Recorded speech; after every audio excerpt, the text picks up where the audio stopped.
नमस्कार, मैं हूं मेघा शंकर और आप देख रहे हैं ग्रहवाणी। आज हम बात कर रहे हैं सूर्यास्त के उस समय की जो दिखने में तो बिल्कुल साधारण सा लगता है, लेकिन मान्यताओं के अनुसार बेहद खास माना गया है।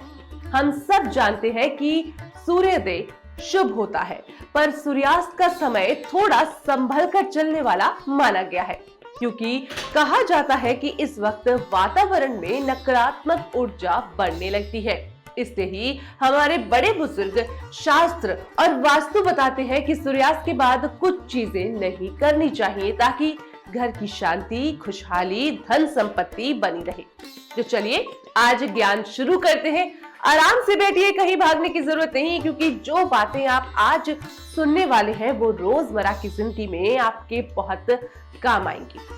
तो चलिए शुरुआत करते हैं। सूर्यास्त के बाद हल्दी किसी को देने से मना क्यों किया गया है? क्योंकि हल्दी का सीधा संबंध बृहस्पति ग्रह से माना जाता है, जो ज्ञान, धन, भाग्य और समृद्धि के प्रतीक है। कहा जाता है कि अगर आप इस समय हल्दी देते हैं तो गुरु ग्रह प्रसन्न नहीं रहते और इसका असर घर की खुशहाली और आर्थिक स्थिति पर पड़ सकता है। इसलिए अगर किसी को हल्दी देनी ही है तो बेहतर है कि इसे सुबह या दिन के समय ही दिया जाए। अब बात करते हैं कि सूर्यास्त के बाद झाड़ू लगाने से बचने की बात भी हमारे बड़े बुजुर्ग और शास्त्र बताते हैं, क्योंकि झाड़ू को मां लक्ष्मी का प्रतीक माना जाता है। दिन के समय झाड़ू लगाना घर की सफाई के साथ साथ लक्ष्मी का स्वागत करने जैसा माना जाता है, लेकिन शाम के बाद झाड़ू लगाने से घर की बरकत और सुख समृद्धि बाहर चली जाती है। कई घरों में आज भी ये परंपरा कड़ाई से निभाई जाती है कि सूर्यास्त के बाद झाड़ू नहीं लगाया जाए। ये सिर्फ नियम नहीं है, बल्कि इसका गहरा आध्यात्मिक और सांस्कृतिक महत्व है, क्योंकि माना जाता है कि इस समय घर में नकारात्मक ऊर्जा बढ़ सकती है और लक्ष्मी का प्रभाव कम जोर पड़ सकता है। इसलिए घर की सुख, शांति और समृद्धि बनाए रखने के लिए सूर्यास्त के बाद झाड़ू लगाने से हमेशा बचना चाहिए। तीसरी महत्वपूर्ण बात यह है कि सूर्यास्त के बाद कुछ खास चीजें बिल्कुल नहीं देनी चाहिए। इसमें शामिल है दूध, दही, नमक, चीनी, पनीर या दूध से बनी कोई भी अन्य वस्तु। शास्त्रों के अनुसार अगर आप ये चीजें शाम के बाद किसी को देंगे तो घर की सुख, समृद्धि और बरकत उस व्यक्ति के साथ चली जाती है जिसे आपने ये वस्तुएं दी है। आप सोच रहे होंगे कि क्या ये सच हो सकता है?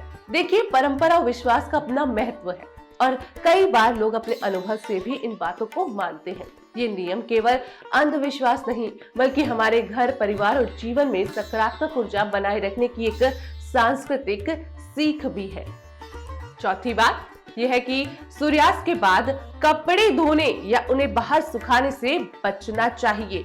वास्तु शास्त्र में इसे सही नहीं माना गया है, क्योंकि कहा जाता है कि इस समय वातावरण में नकारात्मक ऊर्जा बढ़ जाती है और कपड़ों के माध्यम से ये ऊर्जा घर के सदस्यों पर असर डाल सकती है। हालांकि आधुनिक समय में बहुत से लोग इसे सख्ती से नहीं मानते, लेकिन यदि आप परंपरा और शास्त्र का पालन करना चाहते हैं तो सूर्यास्त के बाद कपड़े धोने या बाहर फैलाने से बचना ही बेहतर होता है। ये घर की शांति और सकारात्मक ऊर्जा बनाए रखने का एक सरल तरीका माना गया है। पांचवी और बहुत महत्वपूर्ण बात यह है कि सूर्यास्त के बाद दही का सेवन नहीं करना चाहिए।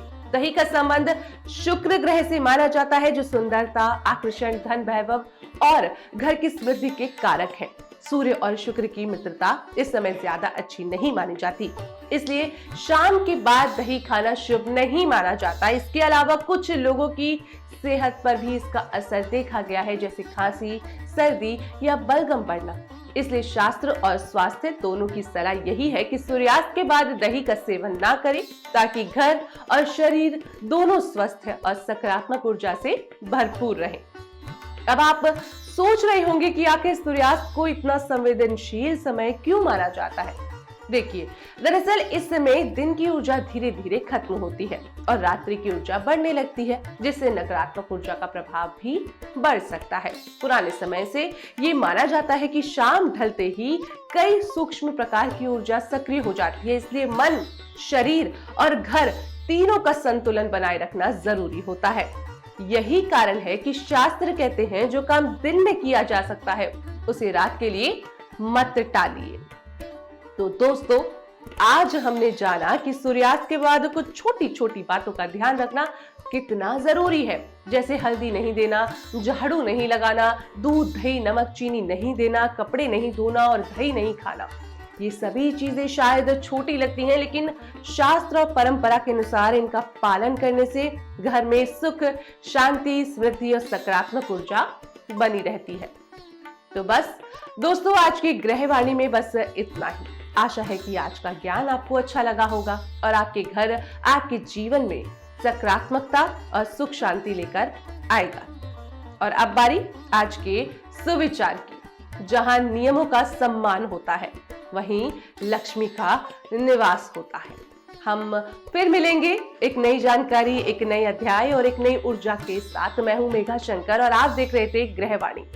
ध्यान रखिए, स्वस्थ रहिए और हमेशा खुश रहिए। नमस्कार।